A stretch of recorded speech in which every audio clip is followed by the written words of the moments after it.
هذا المكان أول مكان رأى فيه أهل المدينة النبي عليه الصلاة والسلام، وفي هذا المكان بئر لها أكثر من 1700 سنة وما زالت تنبض به الحياة إلى يومنا هذا، وقد شرب منه المصطفى أرواحنا له الفداء، وقد تعطر هذا المكان بأنفاس الحبيب أرواحنا له الفداء. كان أهل المدينة ينتظرون النبي عليه الصلاة والسلام في هذا المكان، وفي يوم من الأيام أخذوا قسطا من الراحة بعد عمل شاق، ينتظرون حبيبهم عليه الصلاة والسلام.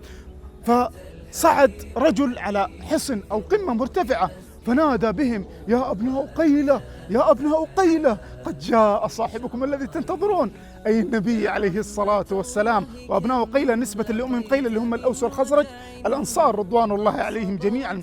فلما رأوا النبي عليه الصلاة والسلام هبوا جميعا نحوه، وقلوبهم مليئة شوقا واشتياقا إليه، وقلوبهم تسبق خطواتهم من شدة الفرح لما رأوا حبيبهم عليه الصلاة والسلام واستقبلوه، وعيونهم تفيض من الدمع. فهنيئا لتلك العيون.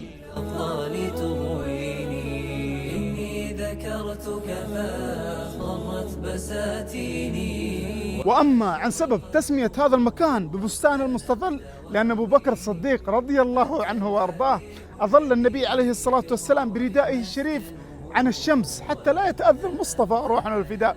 كانوا يخافون عليه حتى من الشوكة أرواحنا للفداء، يفدون بأرواحهم بكل ما يملكون رضوان الله عليهم جميعا. وفي هذا المكان أهدى نجيح رضي الله عنه وارضاه إلى النبي رطب، فالتفت النبي عليه الصلاة والسلام إلى صاحبه أبو بكر الصديق وقال: لقد نجح أمرنا.